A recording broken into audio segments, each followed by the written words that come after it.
If I could have everyone's attention, we're a few minutes late to get started, so we'd like to catch up. First of all, a warm welcome to today's sports breakfast. We're really excited to have all of you here with us. I want to start the program appropriately, so we're gonna first have our national anthem. So Brianette Via Bernabel is going to come up. She's been with us before. You may remember her. You will after you hear her do the national anthem. I've known Brianette since she was about 7 years old, so it's great to have her here this morning. Come on up.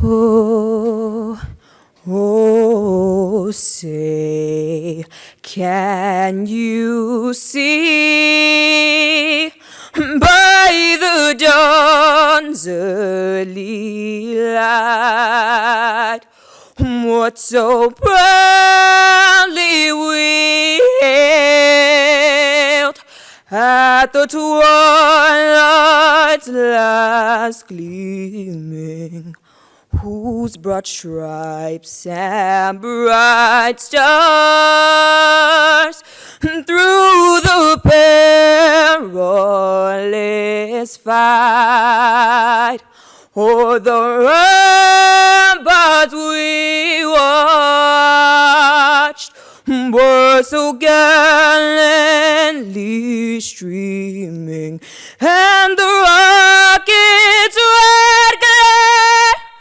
the bombs bursting in air, gave proof through the night that our flag was still there. Oh, who say does that star-spangled banner yet wave o'er the land of the free and the home of the brave?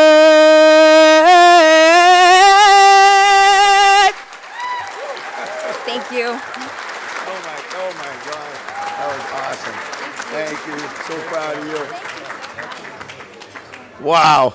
I thought Freddie Smirlis was going to hit a center when that was over. Wow. His foot was tapping. I was getting nervous. LD, we got to bring her to Springfield next year. I know they'll kick us all off the floor, but at least I'll have the national anthem lady, right? Oh, man. Brianette, thank you. That was an awesome start. I'd like to first have a good friend of ours come up. We know him now as city manager, but I knew him as my Babe Ruth coach, the best umpire West Cambridge Little League ever had, and I was a catcher, so he and I had a lot of fun together back in Little League. But when we started Galluccio Associates, I think Louis was the budget director. So I think this organization and the breakfast has played a pivotal role in escalating him all the way to the role of Cambridge City Manager. So I want to have Louis come up and say a few words. We're really proud of Louis, more probably as a coach and as a supporter of youth sports and as a friend than anything else. Louis DiPasquale, come on up.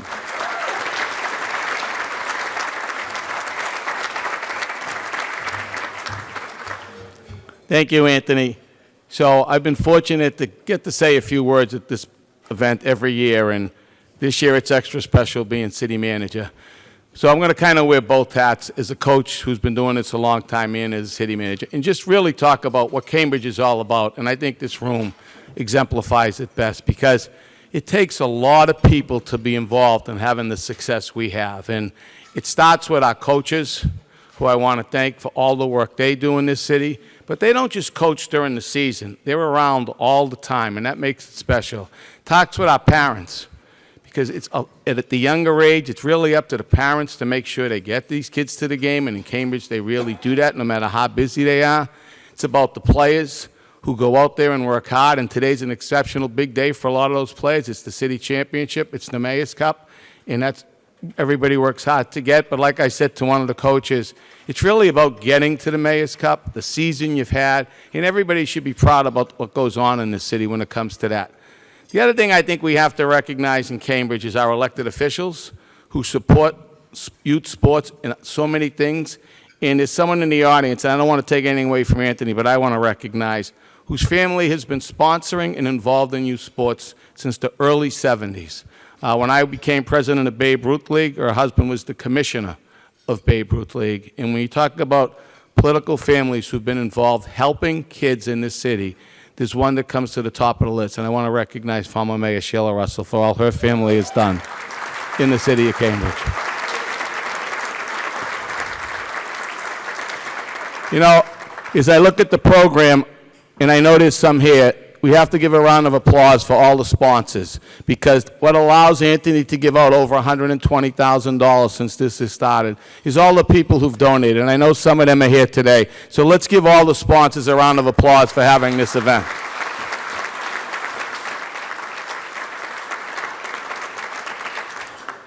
Then I just want to give two more shout-outs, then I'll get out of here, Anthony.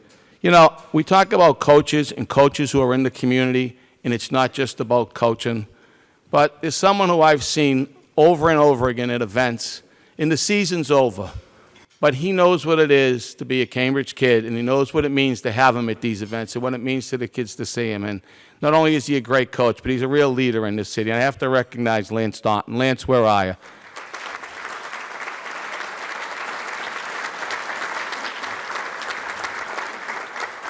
In closing, I have to say, too, it's great to have guests here. And Fred Smirlis is someone whose parents grew up in Cambridge. His father, I heard, was a Cambridge guy. And, you know, they don't have to be here. Fred, he's a pretty big name. He's done a lot. He's accomplished a lot. But he's asked to come to an event, and he's here. And I think that's also, it's a tremendous tribute. And then, of course, my buddy over here, who when you say just a Cambridge kid, this is Steve Buckley. He's just a Cambridge kid. He's involved in everything, but he's never lost the fact that that's what he is, a Cambridge kid. And that's what we all are. We're just Cambridge kids trying to help out. And Steve's here every year. His event at Dennehy Park is incredible. And he's just always there. If you ask Steve, can you help me? Steve's doing it. And Steve truly represents what Cambridge is all about, someone who really never forgot where he came from. So let's give Fred and Steve a round of applause for all they've done. Okay. Fred's from the mean streets of Sudbury. Now Fred's from Sudbury, but that's okay. Waltham. So, last but not least, we got to thank Galluccio Associates. And I'm not going to start with Anthony. I'm going to start with his mother, who really is the glue to Galluccio Associates. So let's give his mother a round of applause. The board's on the names. And in closing, I just want to say, you know, I have known Anthony since he was 11 years old. And I can tell you, I'm so proud of what he's done, what he's accomplished, and what he means to this community. You go to any event, anywhere, where there's Cambridge youth at the event, and I don't care who's in the audience, the one person they know, the one person they go to, the one person they respect is Anthony Galluccio for all he's done for this community. So from all of us to all of you, let's give Anthony a round of applause he deserves.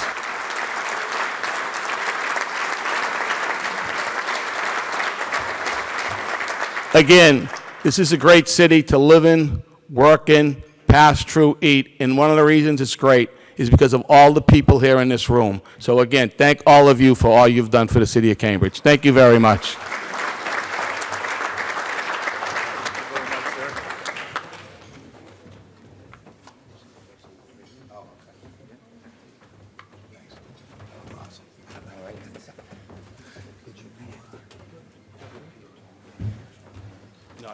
Okay, all right, great.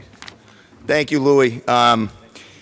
Listen, one thing I think we all have in common, and today is obviously a day where we started this to thank youth sports volunteers, because Whitey and I and Louis, 20 years ago, after we had raised some money for Pop Warner, at the West Cambridge VFW. We wanted to raise some money for sports that the city hadn't become involved with yet, and to give them a kickstart.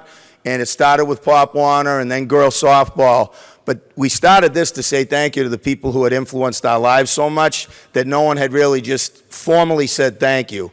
And the first year, it was like, you know, I don't even know if I was a city councilor. We were just kids who wanted to say thank you, and it went off like amazingly. First phone call, I can remember calling, I don't know who the awardee was, thinking they're going to say, you know, what are you talking about? And it was amazing. We say thank you to you today, and we all, as coaches, have our days when we complain. We do. We say we're too tired to do it. I'm not going to do it one more year. But you and I know that this makes you a better person, and you and I know that we get way more out of this than ever could be given back to us every time we leave a field or a court, or a kid makes us giggle, or we calm a kid down, or a kid looks at us and we realize how important we are in their life. It's part of our lives. So as much as we're saying thank you, I think we all have to recognize, thank God for youth sports, and thank God for this community that wraps its hand around every kid and says, hey, we're going to be there for you from the time you try out from T-ball or youth hockey right till you cross that stage for graduation. That's Cambridge. I want to recognize a good friend of mine, coached football with him. I helped coach him when he was in high school. Sean Tierney, who's running for city council. I want to recognize him.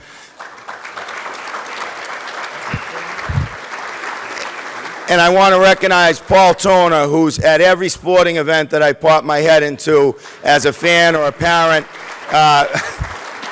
North Cambridge kid, I want to thank you. One word of advice, guys, don't do it. Don't do it. I know now they all come to me. We really want to talk to you. Here's my advice. Don't do it. We have a message. You know, every year Tony V is here, and he's become a part of the breakfast. Came by my office the other day. He's out of town this week. He finally got a job. He's got a message for us, so I want to play that now. Anthony, it's Tony V. Just saying howdy, and good morning, everybody. I know you're here at the breakfast and probably missing me, as I am missing you. The hole in my heart cannot be measured for me not being there. But alas, I had to be somewhere else. Actually was not invited this year. Don't know what I've done. Probably some of my remarks from past years, but I didn't think it would come to this. I miss the little pastries that they have. The little, oh, those are so good. I don't think they have any of those where I am. At any rate, I know I've been replaced. Took 3 people. I'm sure Jimmy Tingle will regale you with some political foolishness about him running for the mayor of the Falkland Islands or something. And then you get the pithy comments of Freddie Schmerlis about why he's clinging to his Magnum PI mustache after 40 years. Don't tell him I said that. He'll know. And of course, Steve Buckley, more than likely, is halfway through his accomplishments by now, and how great it is to play baseball in woolen pants. God bless you all. Have some more eggs. And remember this. I didn't want to be there anyway. Every year it's more torture than the next. But I guess if these 3 nitwits don't come back next year, I'll see what happens. All right, Anthony, great job. You look fantastic, all you. Keep smiling. This is Tony V. I'm in the Marshall Islands. All right. There's Tony V.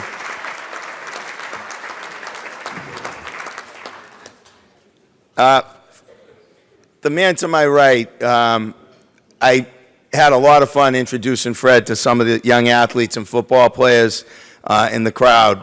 When I was growing up, there was a legend that came out of Waltham named Fred Smirlis. And back then, Cambridge actually played Waltham and Brockton in the old Suburban League. Fred was a little bit ahead of me, but his legacy was, I mean, he was probably the best, toughest football player to come out of this area for decades. Went on to Boston College, where he starred, and where he really made a name was with the Buffalo Bills, where he was an all-pro nose guard, and he was a legend. I know that Fred's family's from Cambridge, and I knew his roots in Cambridge.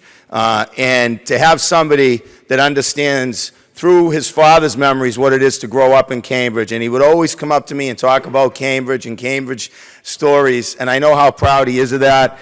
He's become a real good friend to me, and one of the biggest hearts that I know of. We're so happy to have Fred Smirlis. We used to have pro athletes come every year, and be honest, it was a lot of work, like whether they were going to show up. Just no disrespect, they're busy and they have a lot going on. And we had some great pro athletes in the early days.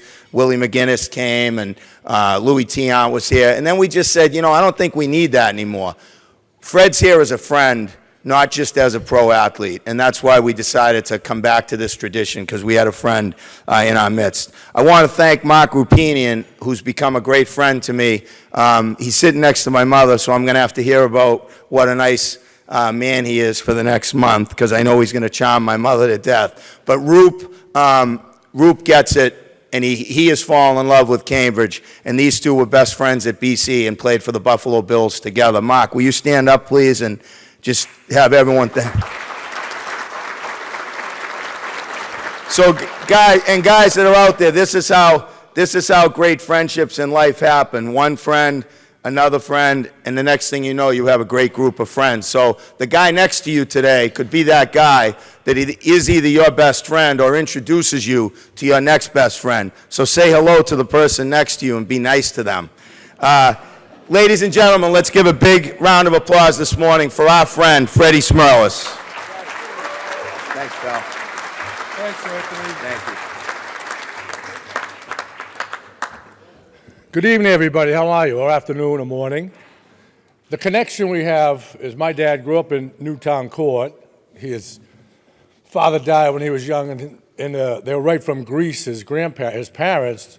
And my yaya was 4'3", didn't speak English, and carried a wooden spoon to discipline the kids. My dad went on to Wrench Tech and was All-American, went down and started for University of Georgia. I didn't take his basketball genes, but I developed my own.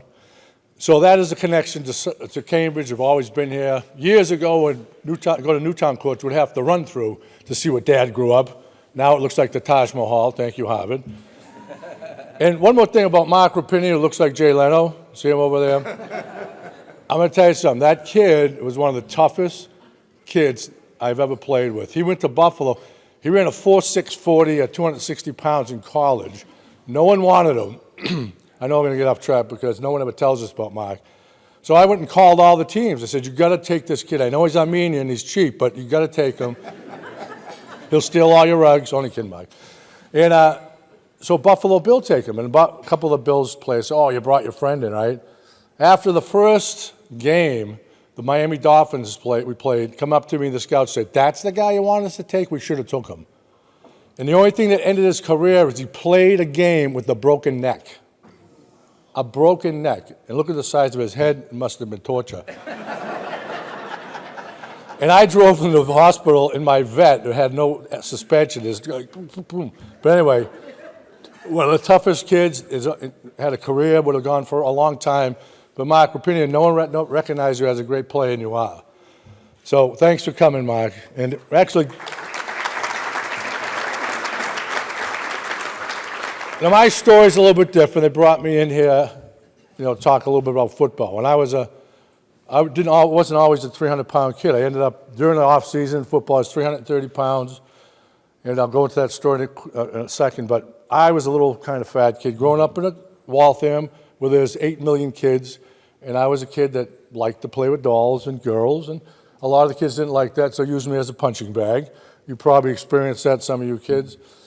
And I also had, and you older people would recognize, an Easy Bake Oven. Remember Easy Bake Oven? Had a little light bulb in it. I love my easy bake oven. And being of the Greek descent, I like to cook. But some fresh kid broke it, and that set me off. I started training on the boys' club. Now, back then, we didn't have any parameters to go by, right? What did we go by? Eat what, Tang, which is all sugar or whatever. So I started following what the Russians did. Well, take it easy, I know that Russian stuff, but... They're recording this right now. Okay. Oh, he's one of them. So I trained, and I trained. I went down to the boys' club, I started boxing, I started lifting, and everything started changing. You know, I started hitting puberty, and one of the good things that came of this, I went and visited some of those fresh kids that broke my easy bake oven. When a 260-pound guy with big muscles comes and knocks on your window, go, "You remember me?" Turn and run.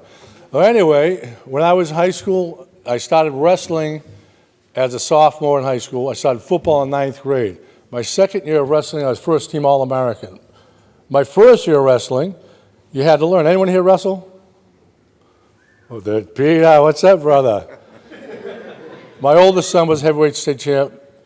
I was heavyweight state champ. I was an All-American. But my first wrestling match was against a guy from Stoughton. It was 290 pounds, and I was 205 pounds.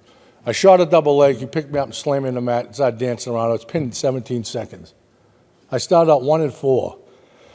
That's when technique started. I started being vigilant about technique. I finished 25-5. My junior year and senior year, I was 65-0, with 60 pins in the first period, and undefeated. Had only 2 people score on me in my entire 2 years.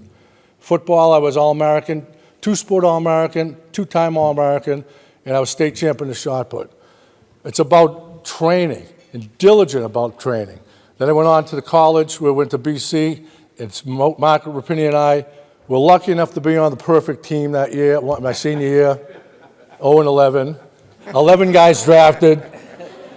So it's a test. I got a little testy on the field sometimes, so the refs had to take me off. But it was a big experience. I was the #1 rated tackle in the country coming out of BC, but because they thought I was out of control a little bit, they dropped down. They thought I was uncoachable. They wanted mean players, right?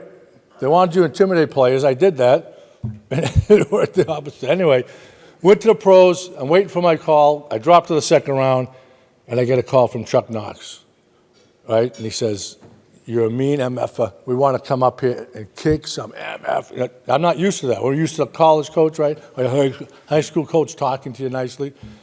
So Chuck started the Raiders of the North. He brought in Conrad Dobler. Anyone remember Conrad Dobler? Conrad Dobler was the meanest, dirtiest, filthiest man ever to play. Right to Mark Rapini, they told Mark, "You want to make the team? Fight Conrad Dobler," right? Then there was Phil Villapiano. He was like Anthony. "I'll take you out," right? He had 15 gold chains and a pinky ring. "Hey, what are you doing?" So we learn how to play football. You learn how to persevere, but you learn how to train. You learn how to avoid the pits. All you kids, how many of you kids start lifting yet? Anyone here? You lifting? Oh, Andrew does. Andrew. Yeah, they're a little shy. Anytime you're going to get prepared for a sport, you got to train for, not just in the sport, but for the sport. You got to eat right, you got to train right, you got to sleep right, and avoid all the crap that's around you. It's tough. But the parents, to bring your kids here, it's been a tremendous thing. I mean, for you to get involved and make sure your son has the right facilities and the right place to work out, it's important in life.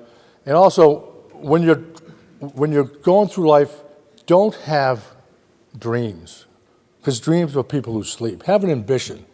Focus on an ambition, because when you focus, as long as you don't quit, as long as you keep striving for that, you're going to be successful somewhere along the way, because that's that's why sports are so important, because they teach you how to fight through adversity, fight through 0-11, fight through getting cut, fight through being benched.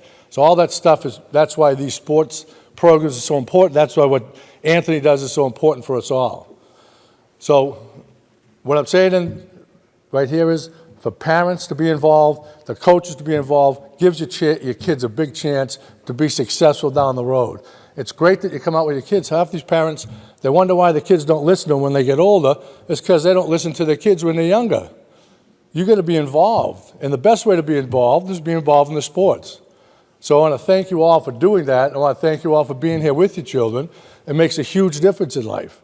And keep the legacy of Cambridge intact by being a great sports team and probably the wealthiest city in the country now, right? Different than when Buck was a kid. Well, thank you all for having me, and thank you all for bringing your children here. Keep up the great work. Freddie, thank you, pal. I got something for you. Hold on.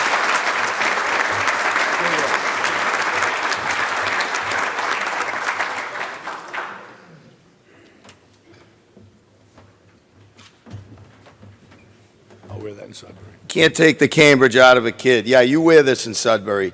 This is the only double X I could find. I think it's going to fit. Cambridge Falcons, it does fit. That's awesome. Great. Thank you, pal. Thank you.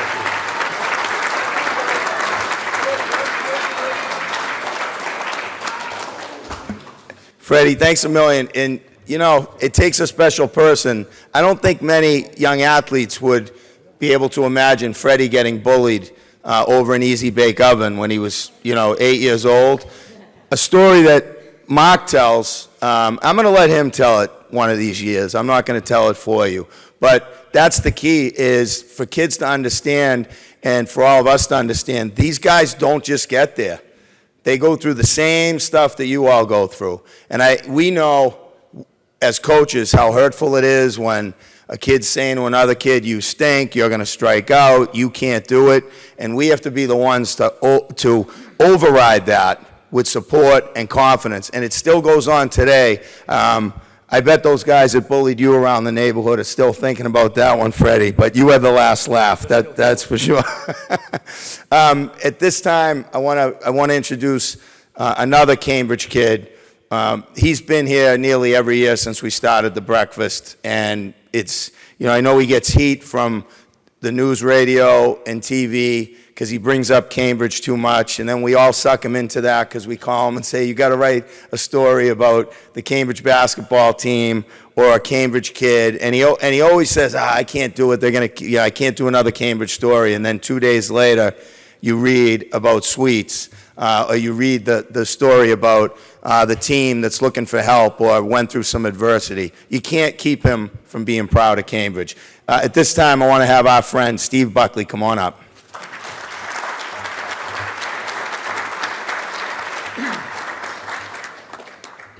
Good morning, everybody. What Anthony always leaves out, I remember the sports columnist, the TV, the radio, but I wish just for once that Anthony would mention that I was a longtime baseball coach in Cambridge, that for several years I was the coach of the Lechmere Sales Orioles in the Cambridge Babe Ruth League.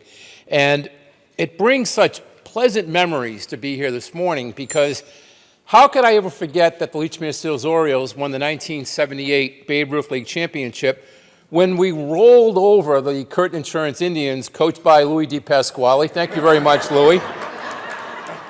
Thank you very much for sending Max DeFelice into that rundown. That was awesome. That helped us win game 2. And how could I ever forget the pleasant memories of the 1978 Lechmere Sales Orioles Cambridge Babe Ruth League Championship when I see Sheila Russell here, whose husband Lenny was Russell Associates Athletics, that we rolled through in the finals. So thank you very much to the Russell family for that. So thank you very much for the pleasant memories you've all brought back today. It's very good to see my buddy Fred Smirlis here today, but I do want to have one warning, and this is for you, Jimmy. Just pay very close attention to this. Do not share. Now, you're a comedian, correct? This is your livelihood. This is how you make your living and put bread on the table for your family. Fred will steal your material. And this is not a joke. This is serious. And I'll tell you, and Fred knows where I'm going with this.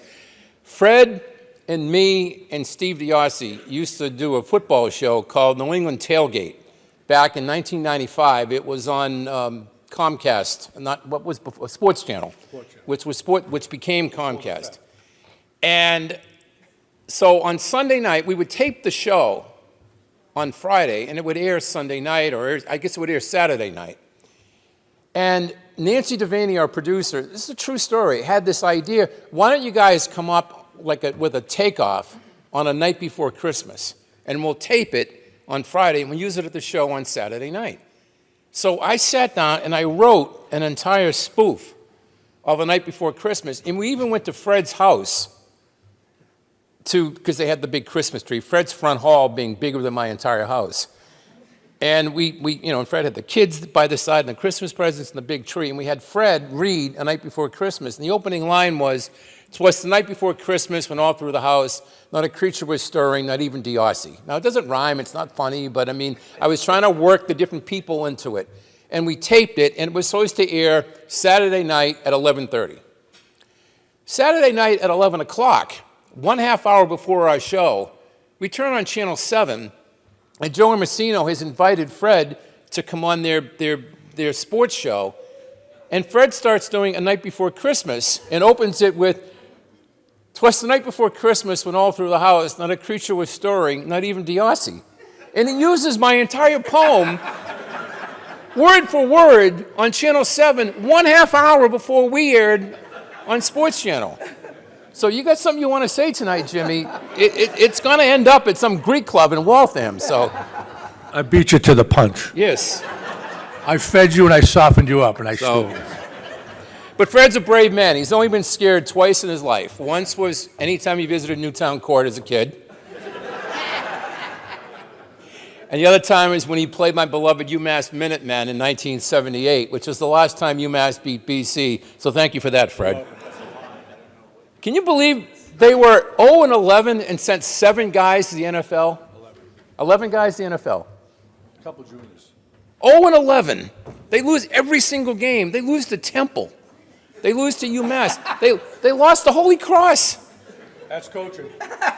And they send 11 guys to the NFL. So in closing, I just want to, first of all, Jimmy, now, if you don't know, Jimmy and I grew up in the same block in Cambridge. I grew up on Prospect Street. He grew up on the corner of Broadway and Inman. You could literally get from my house to his house without even leaving the driveway because we go over the Droney's fence, through Doc Worski's, past Bablis and DeMarco's funeral home, over the fence, and you're in the Tingles' backyard. But if you see Jimmy after this breakfast this morning and you feel a need to refer to him a special title, just call him Cousin Jimmy, because there's a very good chance that you are related to Jimmy Tingle. Because in the city of Cambridge, and I know my Cambridge history well, there's the Tingles and the Frizzolis and the DeVitos and the Guglielmos, and I think the Burnses and the Dinans, and everything's tied up into it. So there's a very good chance that if you review your family history, you're related to Jimmy Tingle. So you see Jimmy, just say, "Hi, Cousin Jimmy." Thank you very much for inviting me this morning. Oh, by the way, one more thing. This way I get 2 rounds of applause. Sit down. Sit down. Our annual old-time baseball game, where Tony says guys run around in woolen pants, which is true, is August 17th at Cambridge at St. Peter's Field. We are doing the game this year as a fundraiser for the ALS Therapy Development Institute, which is right over here in Kendall Square, and also from a very dear friend of mine, John Martin, who's a cameraman at Nesson. You've seen his work anytime you've seen a Red Sox game or a Bruins game. He's been a cameraman at Nesson for many years. He's in his 40s, he's married, he's got 2 lovely little kids, and he's just contracted ALS. And we're doing the game as a benefit for the John Martin Fund and the ALS Therapy Development Institute. And I'm going to tell you something right now. We're going to have an announcement in about 3 weeks as to the players who are going to be in this game. And by the way, I struck Fred out in the 1996 old-time baseball game. That's a fact. And we are going to have an announcement about a player in our game this year. And if you are not at St. Peter's Field on Thursday night, August 17th at 7 p.m., and you pick up the paper the next day and go, "Oh my God, I couldn't believe I could have been there." You will be sorry if you are not at our game this year. It is going to be such a special event. I can't even begin to tell you how exciting it's going to be. The players we have coming this year, you will be agog. So get your little phones out, go to your calendar, August 17th, 7 o'clock, St. Peter's Field.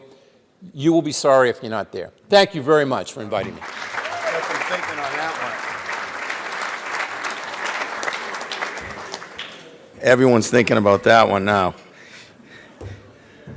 I'm going to take a guess. All right. Real quick, I want to just say thank you to some of the league presidents that are here. Brendan Sullivan is representing Steve Kendall, David Kale. All these folks are hugely helpful. Brendan's here early every year to help. Jill Gorski is here from East Little League. You guys can stand up, by the way. Jake Kaufman is here. I would ask, I'm going to just do it this way. And I know I saw Diane Pinto, former president of Pop Warner. Everyone here who's a coach or a league official, stand up. Georgie, that's you. Definitely you.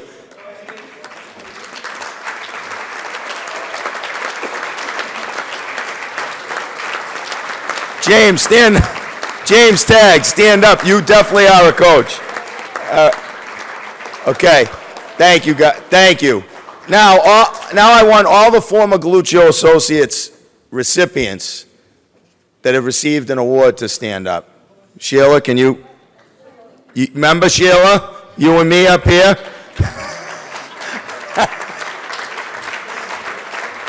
That's awesome. Thank you, Mayor Sheila.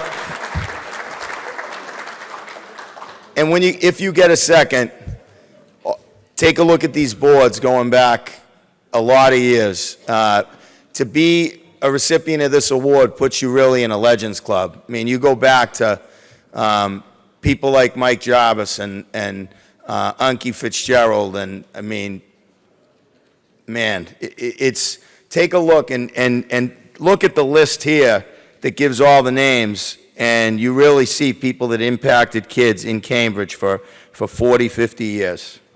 So take a look at that.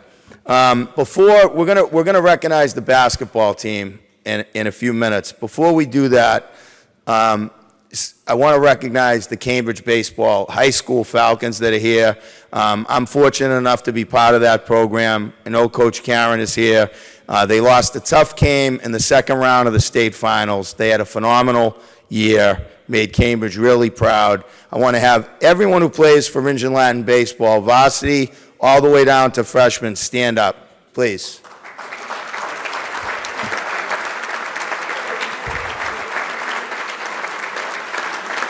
Thank you. My freshmen and I are going to have a conversation about when you see an invitation that says Royal Sonesta Hotel, you wear pants and a polo shirt, but we're going to do that after the breakfast. We have some things to talk about. I'm going to have Jimmy come up. Whitey, after Jimmy, we're going to do the Bill Ewing Scholarship. So we're going to have you come up. Young people, I'm going to ask you to stay. If you leave early, I will notice it. Coach Totten or I or Coach Karen will be after you. So stay till the end, because this is a day to recognize everybody on the program. So please stay, and we'll keep moving quickly. When Tony V told me he wasn't able to be here, he immediately reminded me that Jimmy Tingle was part of this breakfast many years ago. We started a John O'Connor Award back after John passed away, and John was a huge supporter of youth sports. Jimmy was a dear friend. We had Jimmy receive the award and be part of this breakfast, and we all came together and said, there's only one Tony V, but Jimmy Tingle's been part of this from the beginning, so maybe he would do us a favor and come back and be part of this breakfast. He's here to make us laugh, and then I want him to stay and be part of the presentation of the John O'Connor Award, which he received years ago. Jimmy, the Tingles are legendary in Cambridge. Your mom was, well, she was the Guglielmo, so of course she was a legend. But our families went way, way back to the Kennedy years. I think my mom was down in Washington and watched President Kennedy get inaugurated, and I think your grandfather was down there with them at that time.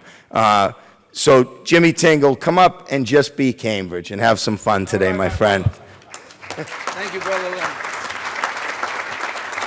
Ladies and gentlemen, give it up for Anthony Galluccio, would you please?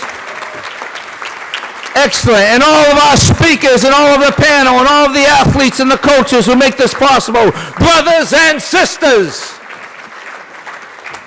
I'm going to tell you something about Cambridge. We grew up here. We played hoop every day growing up. I played for Cambridge Latin back in the day, 1973, and I just want to tell you the commitment the kids in Cambridge had, not only to baseball and football, but to basketball primarily. You remember this, Lance. 1973, there were 5 high schools in Cambridge. St. Mary's went to the state championship. Cambridge Latin went to the state championship. Matignon went to the state championship.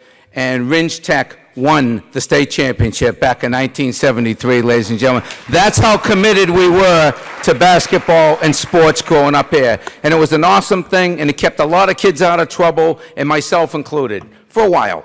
Now, I just want to say, and still to this day, the whole discipline we learned about staying in shape and getting healthy and teamwork and all that stuff, it still carries on. Like, and the discipline as we get older, and Anthony, I know you guys know this, and a lot of the guys in the panel know this, right?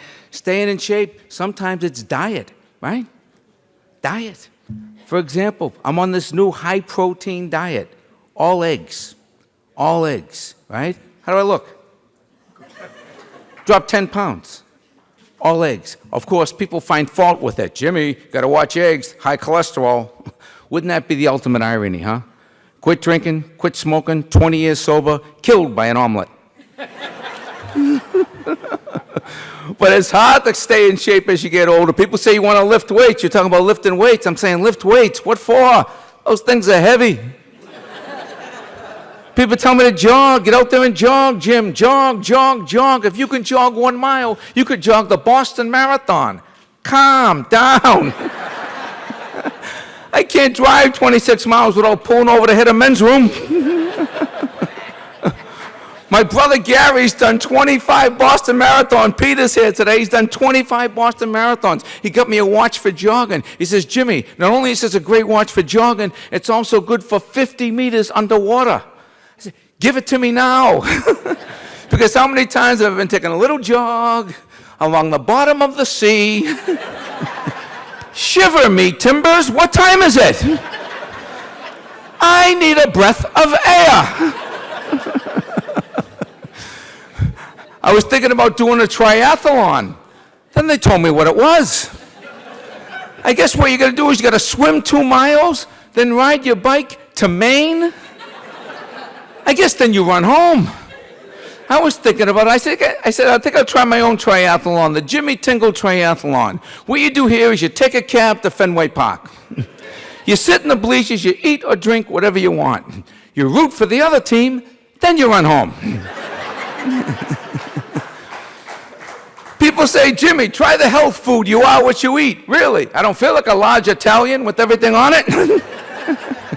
Health food. I'm sorry, folks. I try to eat healthy. I'm into the eggs. But some of the health food stores, I don't trust the store. As soon as you walk in, a man with the physique of this microphone wire comes up to me to tell me that the vegetables look healthy. Yeah, the vegetables look fine. You are in some serious trouble.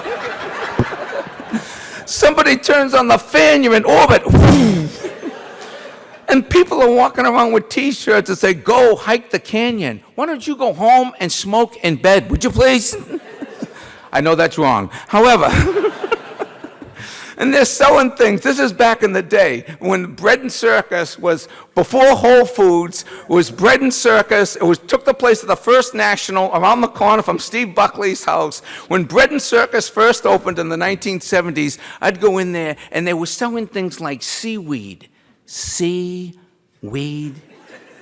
Ladies and gentlemen, as kids, we'd go to Revere Beach. We would see seaweed in the water. We wouldn't even go in.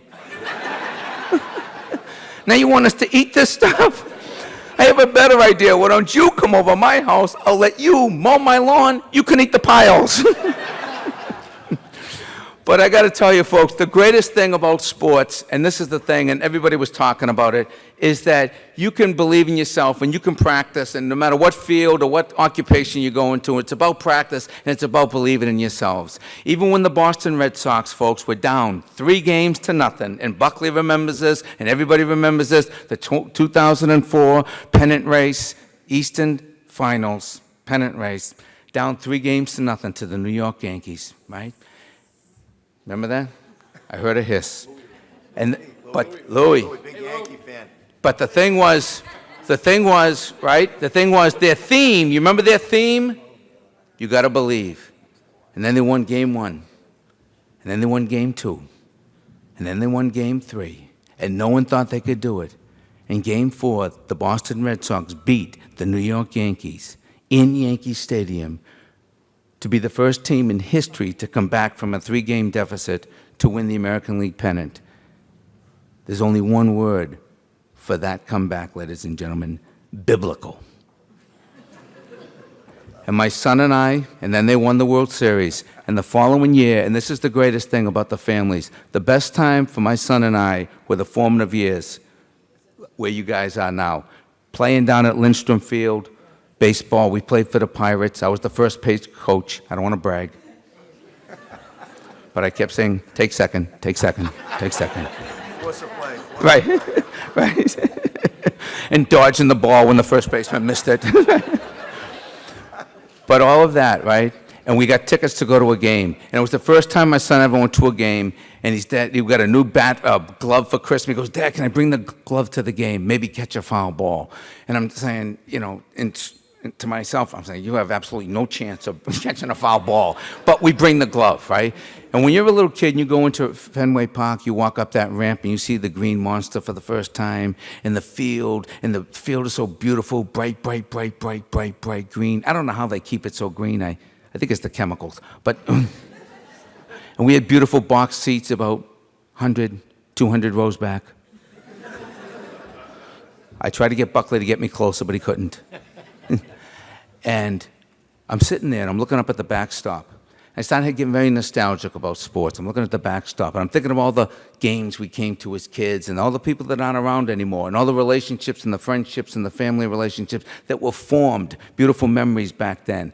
And I started to tell my son Seamus about when, we big family, big Red Sox fans, the 1967 pennant race, 1972, opening day 1972, my brother Bobby, with a bunch of kids from the Longfellow Teen Center, went to opening day 1972. And a foul ball got stuck up on the backstop. And my brother Bobby watched that foul ball for about 3 innings. And when the umpire wasn't looking, my brother Bobby climbed out on the field, scurried up the backstop like a squirrel, and got the foul ball, and was sitting on the backstop with the foul ball, holding it up, and 34,000 Boston Red Sox fans gave my brother Bobby a standing ovation opening day 1972. And I told my son, don't you ever try that. But my mother and father at the time were home watching the game on television. And as you know, Buck, right, and Ken Coleman comes on, he says, there's a delay in the game. A young blonde-headed boy is climbing up the backstop to get a foul ball. And my mother turned to my father and said, that sounds like something Bobby would do. And the next day, he was on the front page of the Boston Globe holding up the ball. Right? It was awesome. But that game, and they had just won the World Series, and a Red Sox ticket was the hottest ticket you could get in 2005. It was really, really hard. But what happened is it was early April, and people started leaving, and all these better seats opened up closer to the field.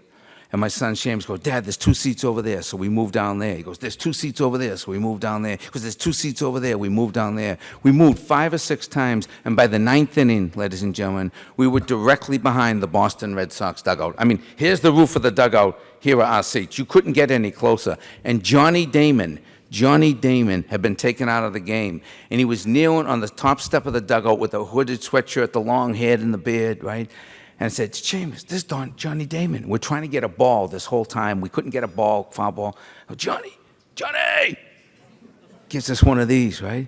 I said, hey, Johnny, you got a ball?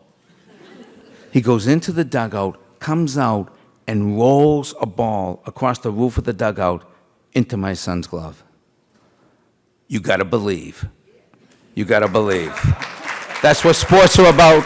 That's what the city's about. That's what you guys are about. That's what baseball and basketball and hockey and everything that we're doing here today is about. And I'm honored to be here. And thank you so much, Anthony Galluccio, for having me, brother. That was the best. Thank you. I got something for you. Okay. Oh, and by the way, not only do we stick together in Cambridge around sports, we also stick together around comedy. I've been a comedian for 30 years. My friend Jimmy Smith, who's from Cambridge Latin, he was there for 43 years as a teacher, a musician, a band leader. He's been very sick. We're doing a fundraiser, me, him, Lenny Clark, and about 20 other comedians, June 29th at the Regent Theater in Arlington, Mass. Would love you to come down and help support Jimmy Smith in his illness and have a few good laughs for a great cause and a great guy. And you can find tickets at jimmytingle.com. We'll help you with that. That's for you. That's 1,000. What do you think, brother? Eggs. Eggs will allow me to wear this. Thanks, pal. Okay. I forgot, Jimmy, thank you. Can you stick around? Because I want you to help with the John O'Connor Award. I did not introduce school committee member Fred Fantini, so I want to make sure that I do that. Freddie's here. Sheila's thinking, oh my God, Freddie's still on the school committee. He's still on the school committee, Sheila. We'll help you with that fundraiser. Jimmy Smith. You know what I remember? LD, you'll remember this. You know, when you grow up in Cambridge, it's like, I mean, I sold newspapers in Harvard Square, and it was a fun place to grow up, but it really wasn't ours. You know, it was like the neighborhoods would converge, and you would try to let people know in Harvard Square that it was Cambridge, but it was never really ours. Jimmy Smith would take the Cambridge Ringe and Latin drum corps, and they would go on top of out-of-town news. They had the brown and gold jackets, and they would tear it up. I mean, they were just nasty. And all the tourists and the Hare Krishnas would be looking up, oh my God, look at those young men play the drums. And it was like our way of letting the others who were coming through Cambridge know what Cambridge Ringe and Latin was all about. That was awesome. So let's all show up at Jimmy Smith's fundraiser. He's a great friend of Cambridge and a great friend of our family. And Kathleen, maybe we can put it on the website so maybe people can connect the tickets that way, because Jimmy's a dear friend. Do I see former city manager Robert Healy here? See here? Oh, that guy looks will you stand up, because you look just like city manager Healy. You, stand up, please, and we'll say you, yes, you. You, yes, stand up. City manager Robert Healy. You get full credit, Mr. Manager, and let me tell you, you have one hell of a pension. I'm gonna have, this is going downhill quick. I'm gonna have, where is Whitey? Smirla said it's called Whitey. He said, nope, just leave that one alone, Freddie. Whitey, come on up. I want to, Louis thanked my mother, but, so you know how Tony V's was audio, not audio-visual? Because my mother vetoed the line item where visual was like $1,800 to have Tony's head on a screen. So that was $40 to have Tony say the same thing. So my mother already saved us like $2,000. So we gave it away in extra scholarships this year, which she said, why don't we give the money? She did the math on scholarships and said, Tony's head or scholarships. So I want to have Whitey, Michael Danlick, the guy I know ran the West Cambridge Youth Center, Teen Center. That's how I got to know Whitey. When I get confused or unsure about how I'm going to deal with a kid situation, I call Whitey. And every time I do, I learn something new. Nobody understands kids, cares about kids more than Michael Danlick. There's just nobody. He's the guy. And I have idolized him and his commitment that he has. We had a great night at the Red Sox the other night. We took some kids over there. He came with the baseball team. We had a lot of fun. Can't leave before the game's over, because he really thinks you're going to come back and win. I mean, I'm talking, it's not like an act. He really thinks you will come back and win no matter what the score is. Michael's pushed our scholarships every year to add some. So I wanted Michael to come up and say a couple words about the Galluccio Associate Scholarships, who we've named in Bill Ewing's honor. Billy Ewing was an early recipient of an award. We lost Billy way too young. He was a guy who, to me, is a person Cambridge kids should know about, because Billy was recruited by some big-time colleges, Division I schools. Billy went to Tufts, which is a Division I/III, where he was All-American, but he went on to be an executive at Reebok, and just a real success story. For him, it wasn't about Division I, II, or III. He picked the best school where he could succeed, and he did. And besides that, he was one of the greatest guys I've ever met. So we named the scholarships in Billy Ewing's honor. Whitey, come on up, my friend. Stay up here. Okay, good morning, everybody. I wasn't really prepared to do any speaking this morning, but just to give you a little background, we've been at this for a little over 20 years, and part of how we progressed was we talked about, well, what about the kids who have played youth sports in Cambridge, who have also moved on to play high school sports, and then that are going to pursue sports in college as well. Everything they learned from those experiences, kind of building children through sports. So it was kind of almost a natural next step to get into the realm of, well, we're making a little bit of money at the breakfast, we have some corporate sponsorships. It's time to start doing some scholarships for the kids who are going on to play college sports from our city. As you know, college is extremely expensive. They don't tell you about the book cost and the other costs that go along with it when you get those bills, and you can cover certain things with with loans. But those sneaky costs, that extra $500 can make it, help you make it through a semester. So we wanted to give that opportunity to a group of kids, and I think we did 2 the first year. We added 2 the next year, and now we're at a point where we're giving out 10 scholarships to Cambridge kids who are going on to play college athletics. So I just want to say thank you to everybody that supports Galluccio Associates, because it allows us to give that. Hopefully we'll be able to expand it and give more out in the future. But I want to say congratulations to all the recipients that are about to receive this. You guys have worked hard. You guys have represented the city well. And we always have to remember that it's student athlete.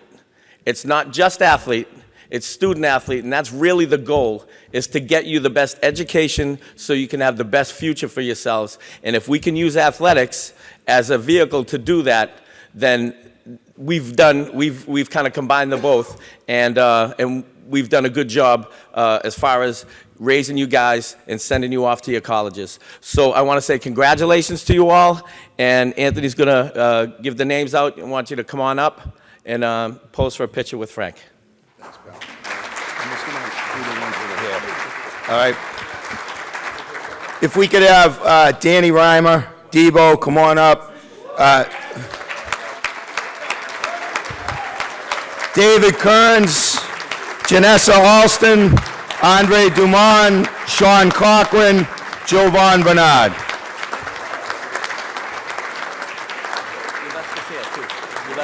Oh, Uleska here. Oh, great. Uleska Ramirez Tejada. So, real quick, first of all, I'm just going to say a couple things. All these folks were recommended by coaches in the program. Some of them we know pretty well. I want to say Bo Candelario can't be here. He's in dialysis this morning. The baseball program has been behind Bo all year. He couldn't play this year. He's waiting for a kidney transplant, so he's in dialysis this morning. I know people here know Bo. Let's give Bo a big round of applause. Bo's, I knew Bo since he was like 8 years old. Biggest smile in the world. Played on our Patriot team. Nobody loves hitting a home run more than Bo. We know he's going to get this kidney, and he's going to come back, and he's going to hit home runs, and we're with him 100%. So we're there. And you guys, all you guys, text him, call him. Even when school's over, reach out to him and give him your support, because he needs that. Danny Reimer, Debo. Debo's my guy. I love this kid. He's special, and he's going off to UMaine next year on a scholarship. Why he's going to UMaine isn't just because he's a tremendous athlete. It's because he had great grades, and he's a wonderful young man. And a number of colleges knew that. So Debo, we wish you luck. David Kearns, coming off a phenomenal baseball season. Going to Bridgewater next year. I know he's gonna have a successful career at Bridgewater, and we know he's gonna graduate. Kearnsy, congratulations. Janessa Alston, highly recommended by the track program. Mr. Prince gave me one name, and this was the name. Where are you going to school next year? UMass Dartmouth. Congratulations, a member of the 4x4, right? Andre Dumont. I've never seen a kid with more focus. He's just do his job. Weight room, school, no bragging, no nothing. Just all business. You going to prep school next year? Oh, nice. That a boy. Going to UMass Amherst. You're going to make the team. All right. Well, we're going to connect you because there's a Brockton coach that played at UMass that's a friend of mine. So we got to start working and then you go out and make the team no matter what. Sean Cochran. This kid was so resilient. He got moved around to so many positions. Never cried about it, never complained, just kept doing the best he could for the team. I know he's gonna do great next year, not just as a student, but also as an athlete. Sean Cochran, we're proud of you. JB, Javon Bernard, another all business, hard work guy. JB, where are you at? Where you going? You going to prep? He's going to Bridgeton Academy, where he will wake up early, and he will work hard, and he will come back a new man. So he's going to, and you can just save this money for next year, because I know your mother won't let you have it now anyway, knowing her. Uleska, one of the finest hoop players come out of Cambridge in recent years. You were at where? And you're going to?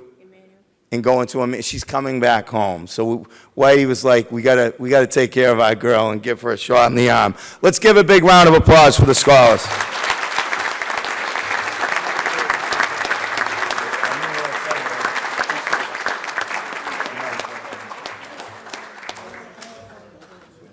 We better do this quick. Frank's on the chair over there. Frank's expensive, This too. may not last a long time, so we better do this quick. Hold on. Guernsey, there's you. Thank you. That's Bo. Tom. Hold on. No, I'm right here. You go over there. Anthony, you got YOLO? Yeah.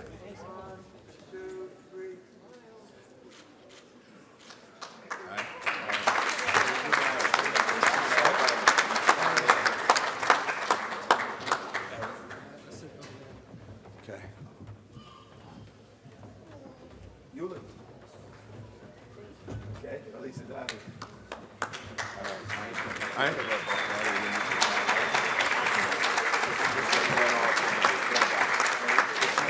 All right. So, hey, you know Larry Aronson. And here's how I want to start this award, because I love him.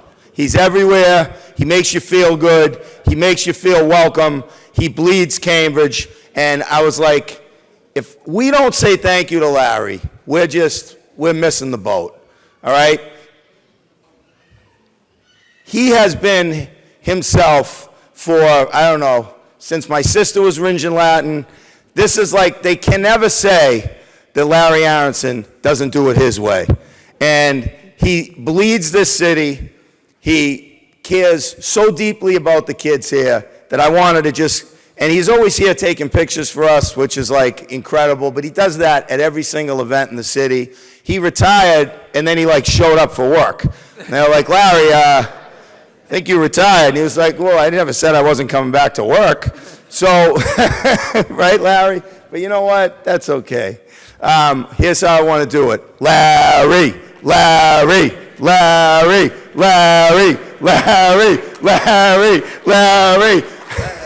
Hey, Jimmy Tingle, help me with this one, because I know how you feel about this guy. Sure. Larry's just a great guy. He's always there for all the performers and the actors, and the same principles that go into coaching school, coaching sports and hockey and baseball and basketball, the same mentorship and same leadership skills that Larry's always provided for the theater and arts, and in my case, comedy and music. He's just a great guy, and we're so, so lucky. He's a treasure. This man, ladies and gentlemen, is a Cantabrigian treasure. Please welcome Larry Aronson.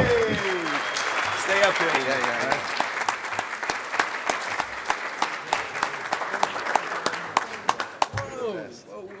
Stay there, Tank. That's you. Okay.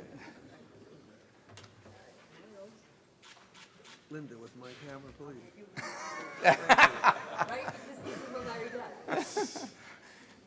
Don't screw it up. He's a photographer. Go ahead. Thanks, Tank. Yeah, yeah. So first of all, I would like to thank the Galluccio Associates for this recognition. It means a great deal to me. The city of Cambridge has changed since I got here in 1970. It has changed and become greatly enriched by the changes. It has also gentrified. But there's one thing that I think, it is my hope and my prayer, that keeps Cambridge the Cambridge that we all love and used to be and still will be, and that is the athletic programs that everybody in this room represents. Because when you go to the soccer or you go to a basketball or you go to any of the events, you see owners and renters. You see people of all backgrounds, you see people of all races, you see people of all gender and gender preferences all together playing. It is the one thing that I think still holds this city together. And I am very grateful for that, and that's one of the reasons why I like to document this. And I think that Galluccio Associates is one of the instruments, one of the organizations that gives tribute to this fact. It is so enriching to our youth, and I'm also a huge believer that athleticism has a great deal to do with the success of academic learning, because many of the skills come from good coaching that transfer into classroom achievement. And many of the kids who I've watched evolve have done it mostly through the athleticism that they have learned, and I'm always supportive of all that. So I'm honored to have been able to document this. It is my obsession, it is my passion, as is the city, and I'm grateful to everybody here for all the work you all do and all the coaching and mentoring you do. God bless you all, Godspeed. Thank you so much. It is my honor. I love you all, and I'm grateful. That's the John O'Connor Award. No, that's cool, right? Yes. All right. Larry, thank you. And Larry received the John O'Connor Award, which is great because I know he knew John and Jimmy knew John, so his memory lives on. And that's an award we give not necessarily for a coach, but somebody who just supports youth sports.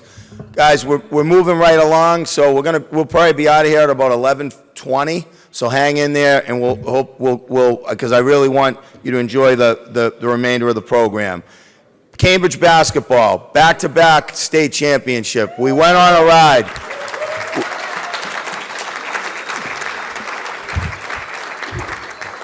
We went on a ride. Football players don't hate. I know it's hard. It's hard for us, but I got to say, 3 years ago, losing by a point. That was heartbreaking, and this team just came back and held their ground for 2 years straight. I'd love to have you guys come up. 2 in a row, I had to get your plaque, LD. So come on up. Any members of the team, please come up.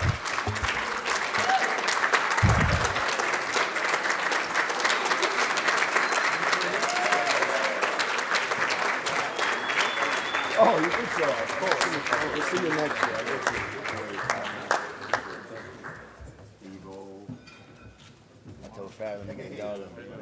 What are you doing? Try out for something. We know he's doing to play golf after, right?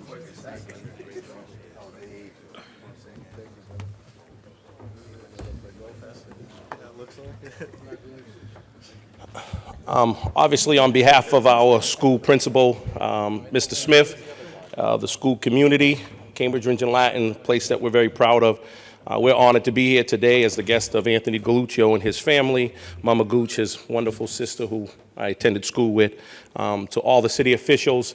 We just can't thank you enough. Louis D., you were the perfect man for the position of city manager.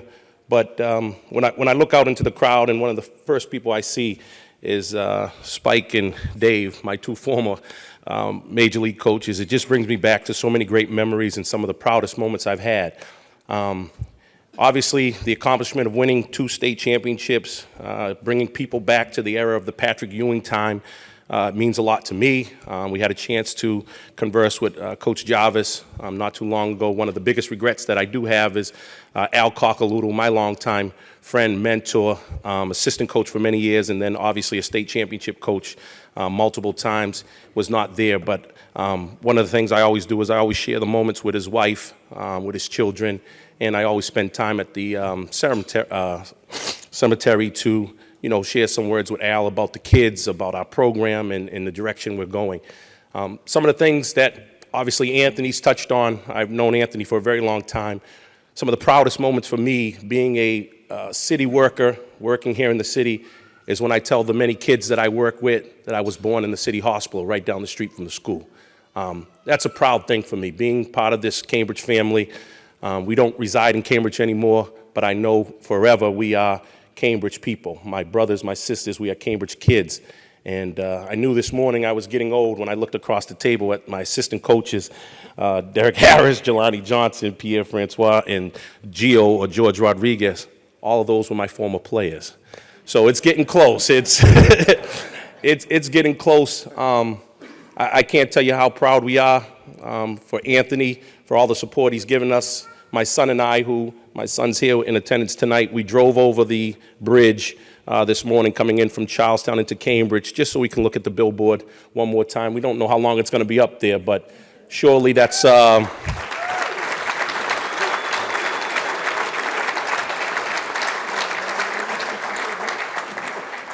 For someone like Anthony, and obviously Anthony's associates, to bring something like that to life it's made, everything worthwhile. My mother and my sister go around multiple times just so they can see it. Some of the kids who my sister watched thought Jakai was on Broadway because he's up on a billboard. So for us, I just can't say enough how proud that I am of the young men who were able to accomplish this feat, to win 45 straight games, to win the North Championship 3 times. It was the first time that a team had won in the North 3 straight times since I played back with Ramil Robinson, when Ramil and I hooked up as freshmen and sophomores. So there's a lot of history here. I'm so proud of all the young people that come in attendance with your parents. I got to tell you, the people that are in this room, they will continue to support you always. And I want you always to remember that, here in Cambridge, there is a lot given. There is. And people are going to stand behind you. But we hope that for you understand that comes with you being great young people. It comes with you doing the right things at the high school, in the middle schools, and always being your best self, okay? Because we're proud of you. These guys are proud of you. And we want to thank everybody today for their attendance, everybody for their support, their love, their kindness, their prayers. Thank you.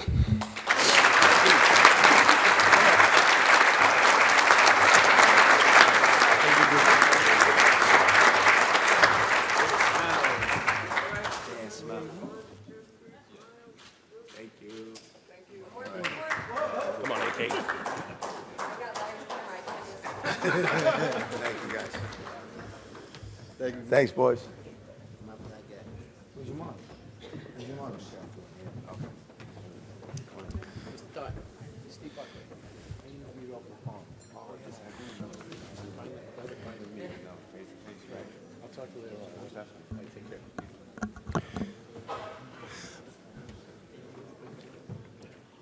At this time, I'd like to have Jim Peck come on up. We did an award 2 years ago when our good friend Brian Murphy passed away. Brian was a coach, friend. He was actually an assistant city manager. And we wanted to do a father-son award for Brian. I want to have Jim come on up, say a few words about Jim, and then I'll introduce this year's recipient.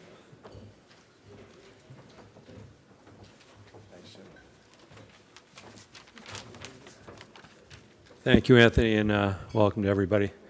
And thanks for coming. There have got to be 3 Anthony Galluccios out there because I see this guy everywhere. If you didn't own a white Porsche, and the only white Porsche in Cambridge, we'd maybe think otherwise. But I think we all need to acknowledge Anthony one more time before we move on.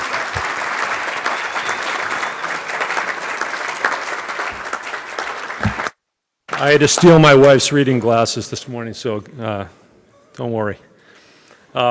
In 2015, Cambridge lost one of its finest citizens and civil servants.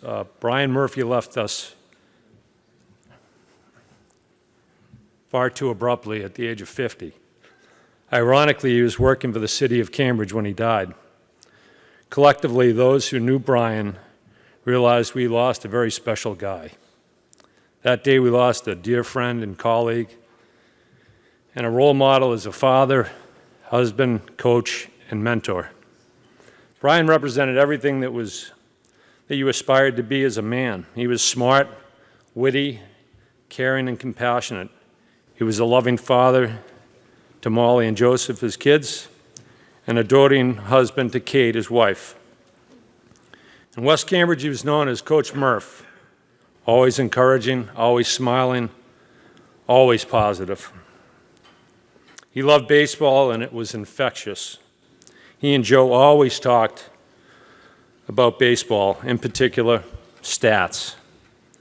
More importantly, he cared about every kid and made everyone that he touched have fun and enjoy the game of baseball. We should all take a page out of his book. Today we honor Brian Murphy with a Parent Coach Award in recognition of everything he represented and his outstanding commitment to young people of Cambridge. So without further ado, Anthony.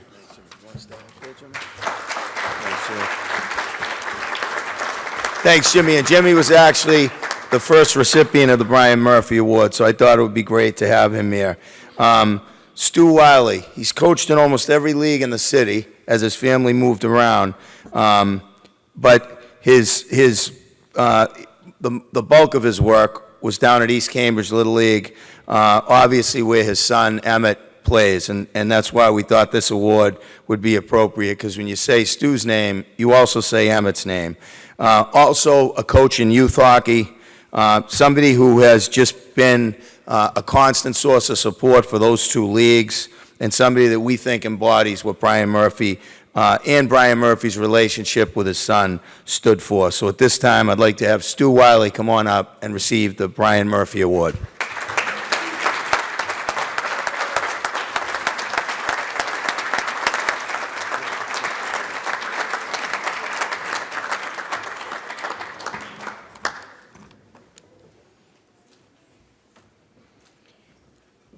Thank you, Anthony, and thank you to Galluccio Associates.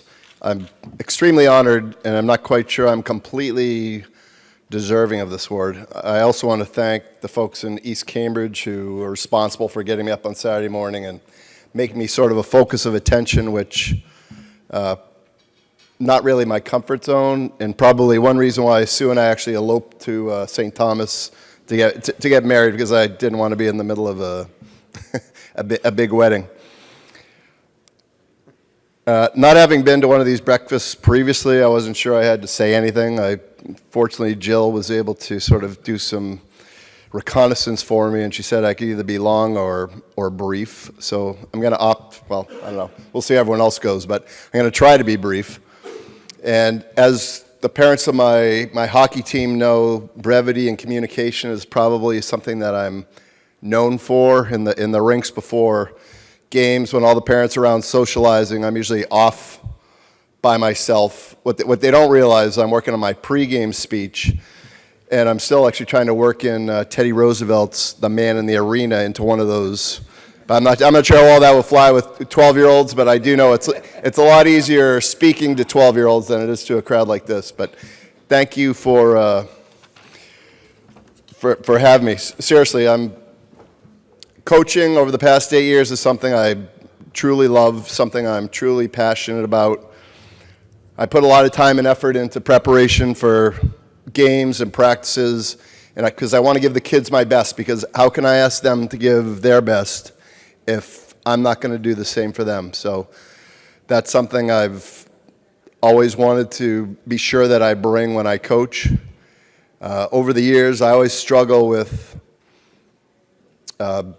balancing winning versus trying to teach the lessons of youth sports, the important ones. Hard work, teamwork, commitment, respect, sportsmanship, and I hope that comes off my players. We actually did win a championship this year, and I do know that people say that the kids will remember it for the rest of their lives. I know I will.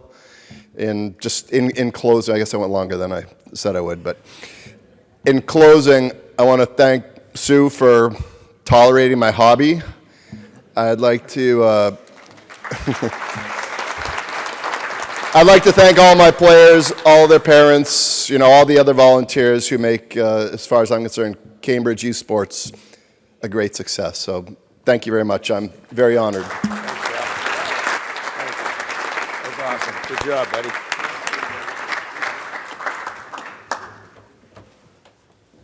Do I take this? Yeah, absolutely. Did you get a picture? Okay. Come on. You get in the middle. Yeah. Smiles, teeth. I'm not-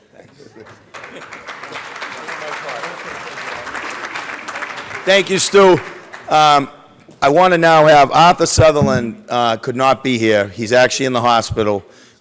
He's been a huge help at Cambridge CYO basketball, which has really taken off. I think they're the best seasons the last probably 4 or 5 years with the help of Anthony Tuccinati since when Lance Doughton played for St. Peter's. I want to have the kids come on up and take a plaque for Arthur. Coop, lead these guys up here. Come on up, buddy. You guys, come with him. Don't leave him hanging. Come on, Harry.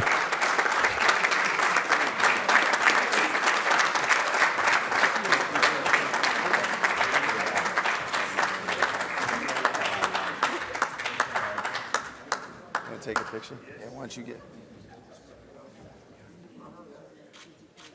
Harry, look where you went. Okay.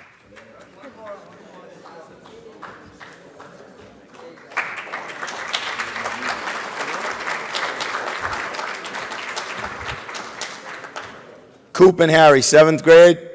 Yeah, Gio's over there like, oh. Okay, maybe we won't have to shoot so much. All right. You should see him play baseball. All right, both those guys. All right, and by the way, the Mayor's Cup today, so we're missing some people. We're cheering them all on, and I know we'll all be down there later. I know there's some Mets still here. I know the one, Mr. Met, is sitting right there. This guy used to block third base when the Pirates played the Mets. Couldn't get through third base. I'd say, you're blocking third base. He'd look at me like, what are you talking about, coach? The Tuccinati family has done so much for youth sports, and when Anthony moved up to the majors, we thought it was over. Thank goodness Leo was right there to continue it. And then I thought maybe he'd leave when his son went up to the majors, and he didn't leave. And that, to me, is one of the things that defines these awards, because there's a lot of people who start out with their kids, but they don't just leave when their son or daughter moves on. And Leo had a great year this year. He's a lot calmer than I am when I coach, so I'm very envious of that. He does a phenomenal job, and we're looking forward to many more years with Leo Tuccinati. So I want to bring him up and say thank you for everything you've done for West Cambridge Little League.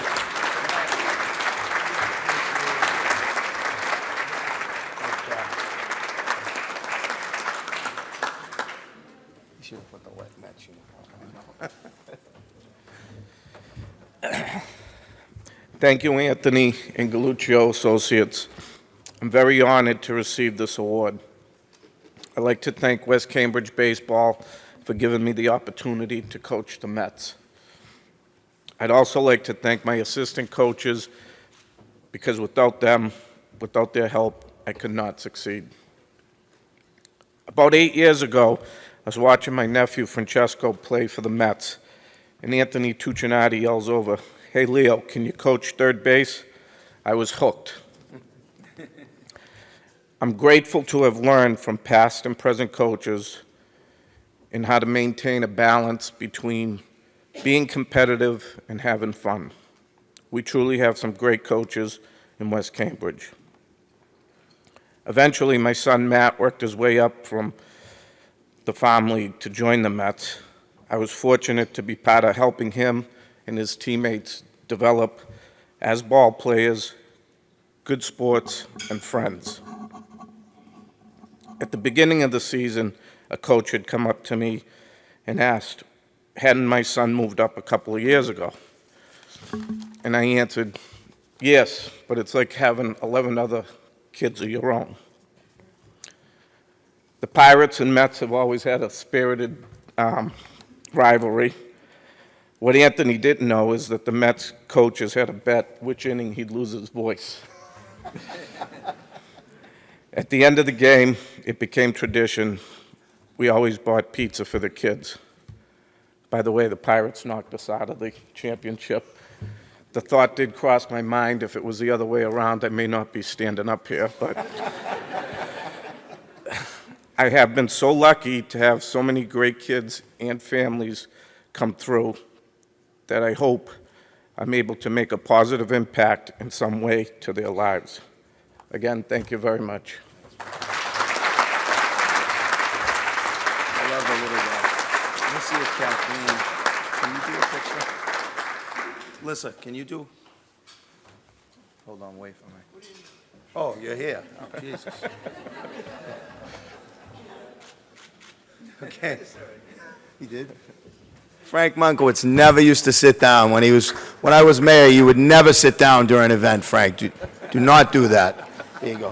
Thanks again. Thanks, pal. Okay.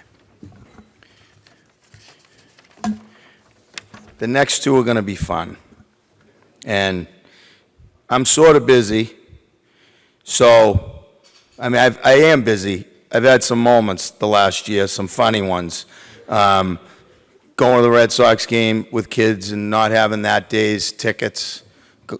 That was kind of funny. But I don't know if Tuccinati's son was one of those kids. I got to say this. The billboard, that was Mark Rupini, and that wasn't me. That was my buddy Mark. That was awesome. We were coming back from Springfield, and I called him. We were all psyched, and he's like, hey, you know, there's a billboard. So thank you, Roop. That was awesome.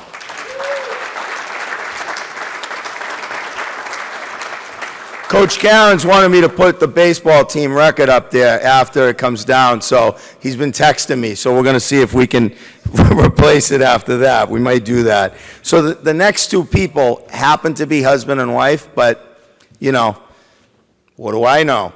So I call one night, and like, John, the award, blah, blah, blah, blah. I give the big speech.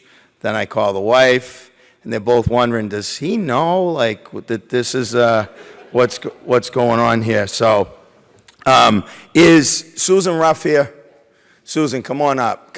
So Susan, one of our early award recipients, has been sort of Mrs. Youth Soccer for a lot of years. So I called Susan, and she immediately said, oh, it's got to be Sandy Gould. So I want to have Susan come up and say a few words about Sandy. And by the way, we are accused, Lissa, you should know this sometimes, as being like a little too much baseball, football.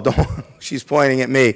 My sister was a soccer player, okay? So I'm just going to say that. We are all about soccer, lacrosse, hockey, but we could always get better in those things. So we're getting better here and now with Susan Ruff to introduce Sandy and talk about Cambridge Youth Soccer. Thanks, Val.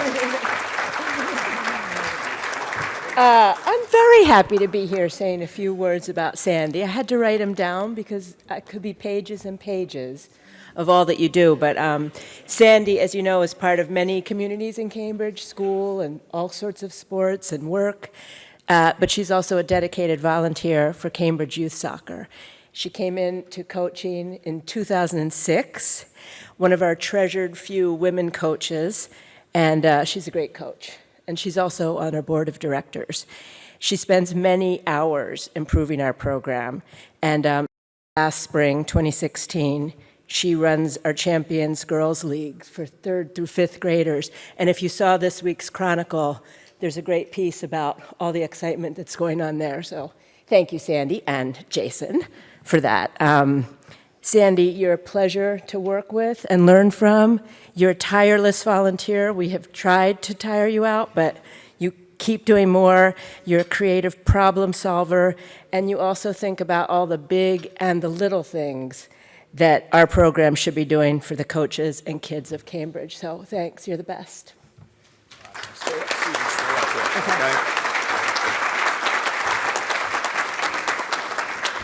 Sandy, come on up. We want to say thank you. Cambridge has one of the finest youth soccer programs in Massachusetts, and it shows up at the high school.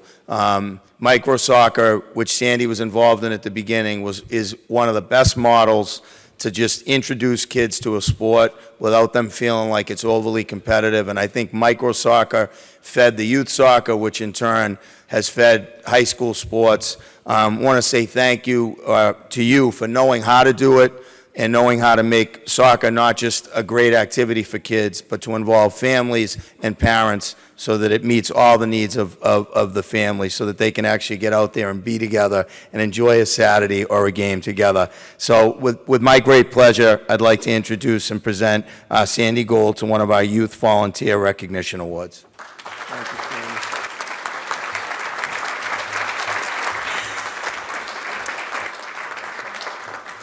Thank you, Susan. Thank you, Anthony. Thank you to everyone at Galluccio Associates as well.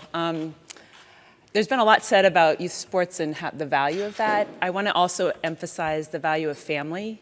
My father, who you mistook for City Manager Healy, is here, and he was actually one of my first coaches. So I have a... Stand up again. Should we stand up again, Dad? That would be good. And those of you who know me know that they are also tireless grandparent fans of my children who come to, I think, every game that my children have played since they moved to Cambridge. So I want to thank my father in particular for being a great basketball coach when I was a fourth grader in New Jersey learning how to play basketball. But soccer actually has always been my love. I started playing soccer when I was a third grader, and I played with boys because there was no girls' soccer league. I actually think that that was a great thing for me, but I also think that having a girls' sports league is super important, and I love the fact that we have over 120 or 50 girls playing soccer in Cambridge on any given Saturday. That's something that is incredibly important to me, and that's something that I'm going to continue to work on as a member of the youth soccer program. And thank you very much. You guys are amazing. The basketball team, you guys, amazing, amazing, amazing. Thank you very much, and have a good day. Thanks. He looks like a coach. No. He does.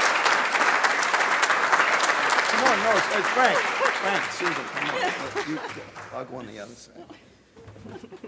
There you go. Thanks a lot. Here you go. Thanks, Sandy. He actually, now you do look like a coach, and I know you'd be making me run suicides with these jokes, so I'm sorry, Mr. Gould. If you're from New Jersey, that makes you a tough guy, so I really would be running. The sad part is, like, 4 guys we're going to go over and ask them for jobs, so now we get that out of the way, and that won't happen. We have 2 more recipients, and by the way, every year we say we gotta get together as a sports community to better understand the schedules, when different leagues play, so that, because it's in all of our interests for young people to play a bunch of sports, and we're in conflict a lot of the time, so we got to figure that out better so that a kid can play soccer and Little League and try lacrosse, because it's all good. Some kid is going to love one sport, another kid is going to love another, but we have to make that easier on parents because we know the battles that go on, whether we're going to go to this event, or this practice or that practice. So we should really use Galluccio Associates as a way to have conversations to do that, because we can do that better. And new sports aren't going anywhere. It's just going to keep growing, and we got to just make it happen. I'd like to introduce the next recipient. John Comey has been, John Comey has been 11 years in Central Little League. Farm League, minors and majors, Summer League, really just there at every level. Also, today, I think probably the first day that we've had 2-3 youth hockey involved people. Cambridge Ringe and Latin this year went into the state tournament, lost a tough game to East Boston in the second round, Trevor, but they were phenomenal, and I know they're going to have a few great years to come. So we want to celebrate their success through the success of some of the folks that have helped in youth hockey. John's been an active member of the board of directors. John has been on the board for years. He helped start the Learn to Skate. In fact, I go back probably 15 years ago when we had Mike Filoni and other folks. The Learn to Skate, similar to the micro soccer, is one of those introductory programs that really helps kids get comfortable with hockey. He is a relentless advocate for youth sports.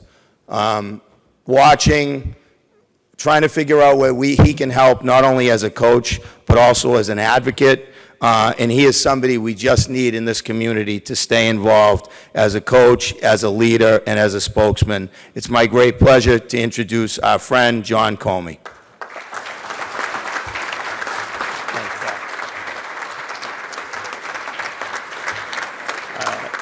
Thank you, Anthony. Thank you, Galluccio Associates. It's quite an honor.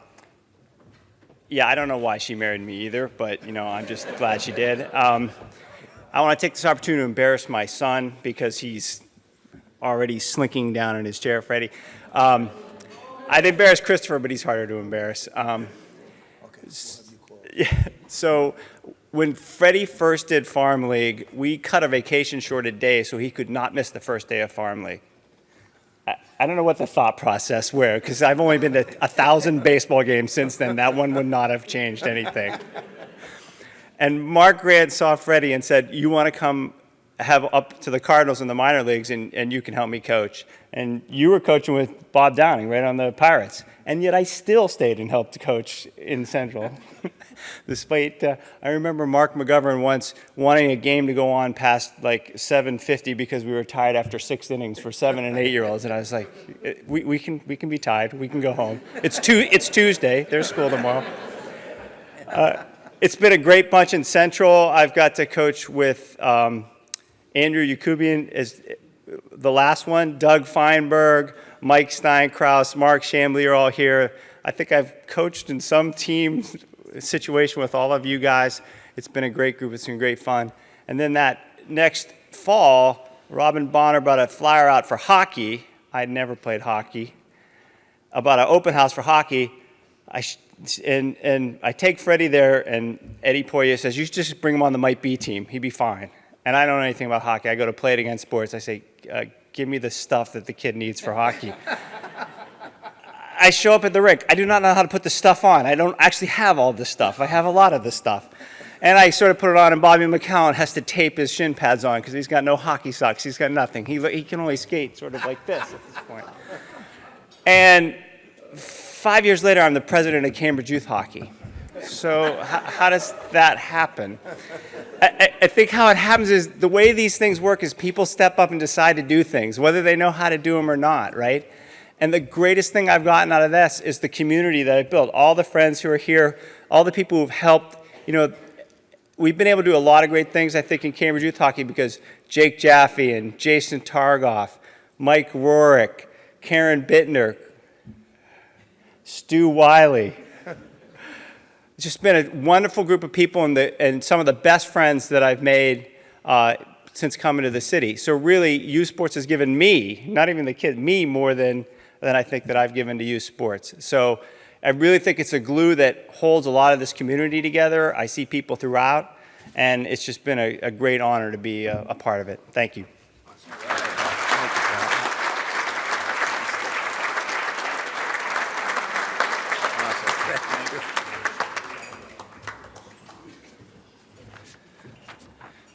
See, they were going to pretend they don't know each other, sat them on opposite sides. It's like the weirdest.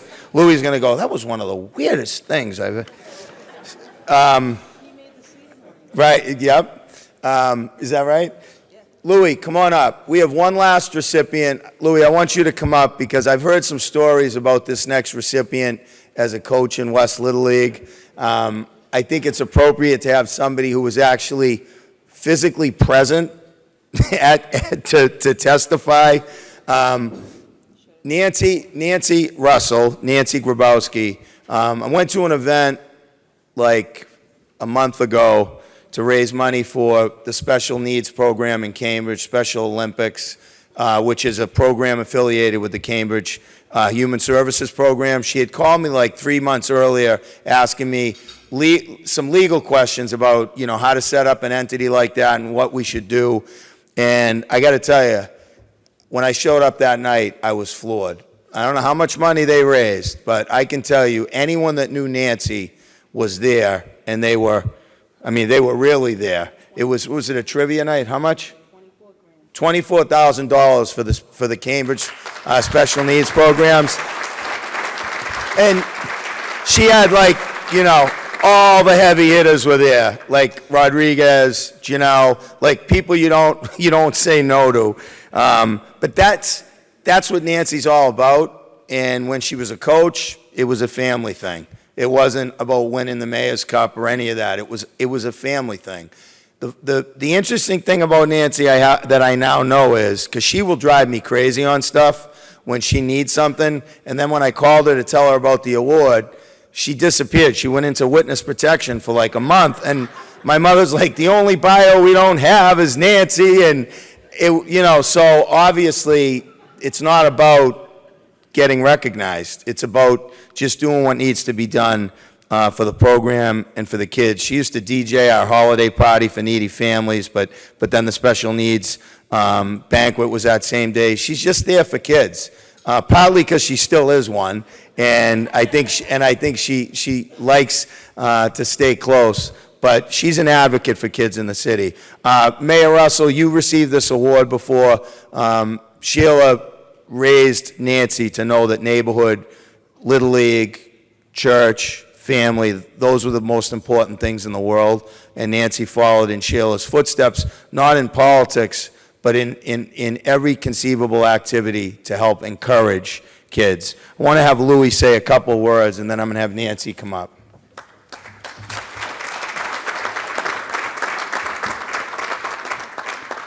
I wish Anthony had told me he was doing this, Nancy. I might have been better prepared. But what I really want to say is that what most people don't know is I got the opportunity to coach the Rockies, and the person who I took the place of was Nancy Russell. Nancy was a West minor league coach for a long, long time. And my son played for Nancy when he was 8 years old. And I can tell you, it wasn't about winning. It wasn't about being an athlete. It was about the family environment that Nancy put together in West Little League. I think that year they won one game. But I can tell you, at the end of every game, if you looked at the faces on those kids, look how they left the game, look how they were during the dugout, you would have thought they won every game. Because Nancy made it more than about just winning. She made it about teamwork and having fun. And yes, I'm a competitive coach, but the one thing I will always learn, that I learned from Nancy and always remember is, it really is about having fun and making it a family and getting everybody together. And Nancy did that in West, and then she did it in North. And if there's an example of what you want to be as a coach, it's not about Mayor's Cup's great, winning is great. It's about really making kids feel good no matter what happens. And nobody in the city does it better than Nancy. So, Nancy, thank you very much.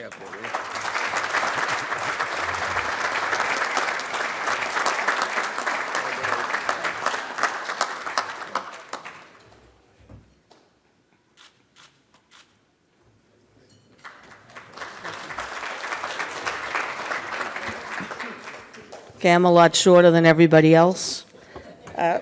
Good morning. Louis stole half of what I was going to say, but that's okay. And I did make it to the Mayor's Cup once. I watched my son Tim play for Eddie Hallett. That's as close as I got. So good morning, and thank you to Anthony and Galluccio Associates, and a special thank you to Nancy Galluccio for all your hard work and making Anthony the success that he is today. Behind every good guy is an even better woman, and you are certainly that. I'd like to take a moment just to introduce my family, my husband Ed, my son Patrick and Tim, and my mother Sheila.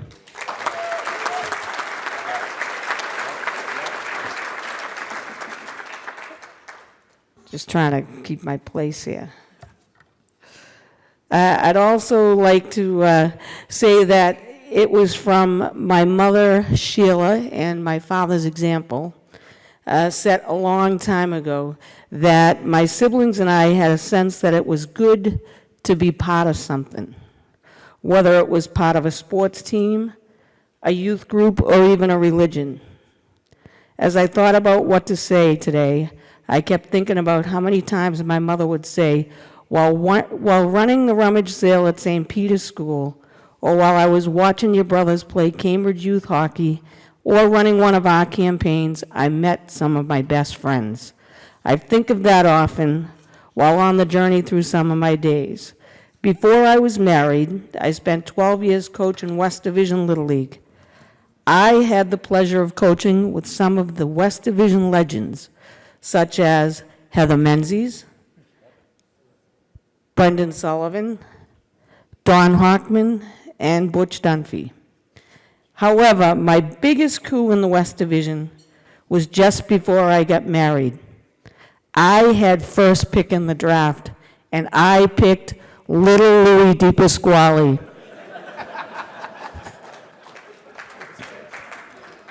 I thought Big Lou had been out of circulation for about 3 years, and there was no way Cheryl was going to say no.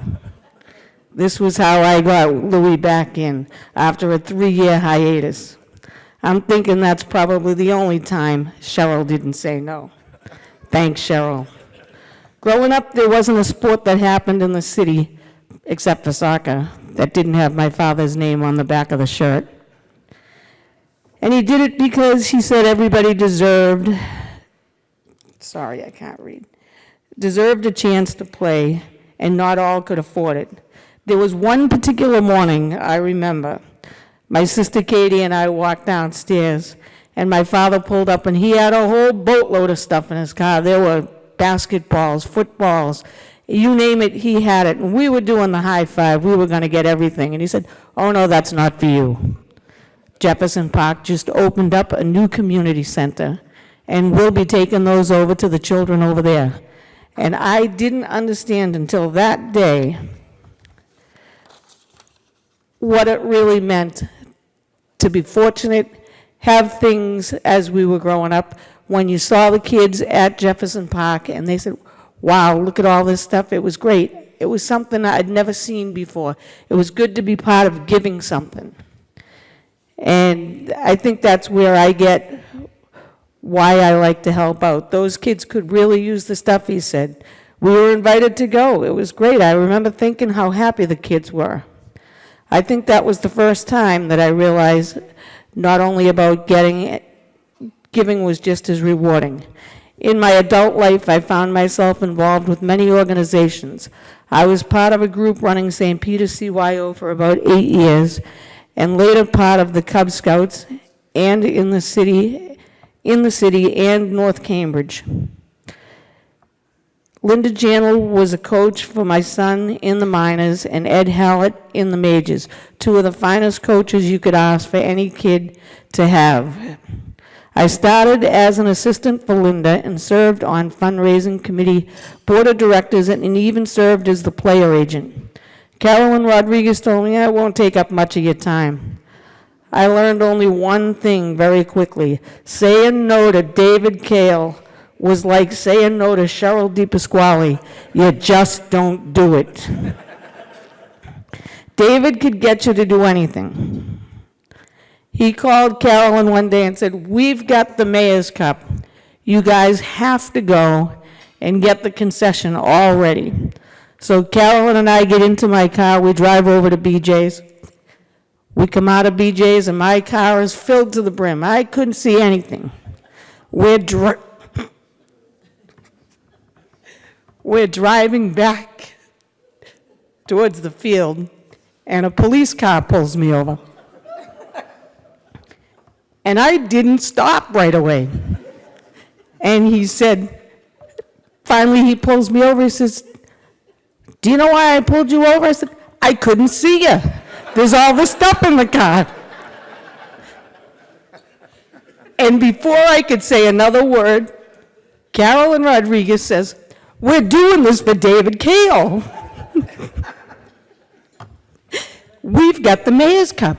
The mayor of Cambridge, David Kale, said we had to do this. So the guy let us off with a warning. It was, so in that respect, I guess it was good to know David Kale. But it is David Kale's and Brendan Sullivan's and Anthony Galluccio's in the city that keep the leagues going. Their dedication and commitment to our youth make others around them want to be involved. You just can't help yourself. Lastly, I'd like to tell you all about the Cambridge program, perhaps the most special program in the city.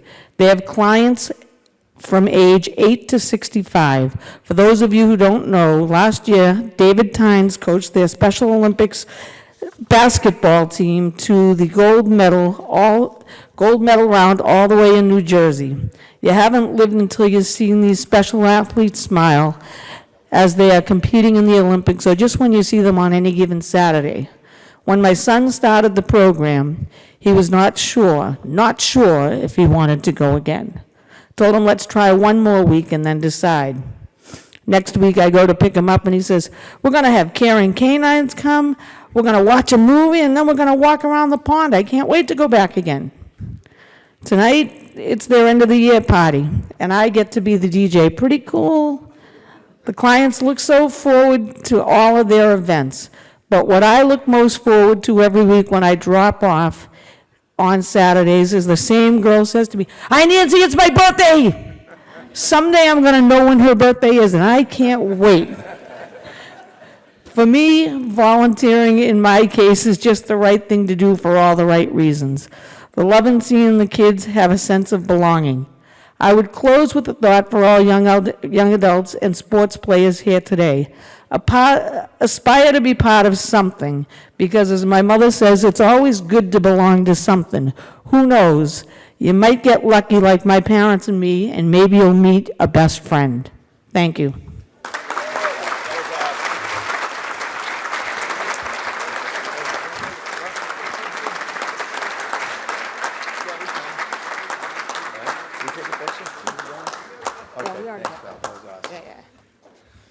Thanks, Nancy. Good job. Mayor Russell, I was thinking about Lenny. Lenny passed away my senior year of high school. I think his last public appearance may have been at our graduation, and he came down when Paul Sullivan and I were captains of the baseball team. He threw out the first pitch to start the season at Ringe Field. And so here's a guy that's sick, mayor, and came down to throw out the first pitch at our high school baseball game. And I still have the picture, and it was awesome. And I'm sure he didn't know it was us, but Sully and I both, grew up in West Cambridge, and we looked up to the Russells, and it was just a big day for us. So I think about Lenny Russell, and I know all he did for Cambridge Babe Ruth League and for youth sports. He was doing this stuff a long time ago, and so thank you for carrying on that legacy. Nancy, that was awesome. So, sorry we ran just a little late, but look at Mom, I know you don't want to be thank you, no flowers, it's like our house, there's not a lot of I love you stuff going on, but Mom, you're the greatest. This wouldn't happen without you.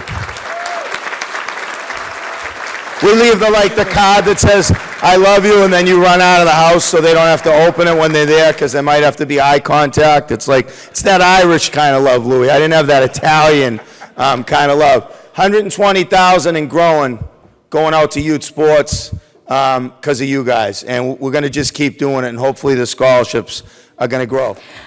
With a father who lived and breathed social justice and baseball, and a mother who is eternally rational and never quits, your destiny was written in the stars. You persistently devote so much of your life to helping those around you and making your community or team better. When you see a problem, you set out a course to fix it. Whether it's changing affordable housing regulations, reconfiguring the controlled choice system of our schools, helping someone you know get the right job, helping our high school students find the right college with financial aid, helping an 8-year-old not be afraid of the pitch, getting a high school football player to practice, or creating the team of a lifetime for your freshman baseball players. You never give up. Just when everyone else around you has long past thrown in the towel, you just work a little harder. There have been moments when those of us who love you have found this exhausting. But it doesn't make you stop, so we generally relent. Let us take this spring. Most days you've gone from work to the high school for freshman baseball, then right to Tobin to coach your little league team, the Pirates. It's a lot for someone who doesn't have kids of their own on either team. As you tell your little leaguers, but I know to you, they are all a little bit yours. As you tell your little leaguers, Pirates are family. Once a Pirate, always a Pirate. For most of these kids, it's their first time on a team, and they don't know what to make of you in the beginning. But you know how to get a kid invested. First off, you talk loud, and everyone gets a nickname.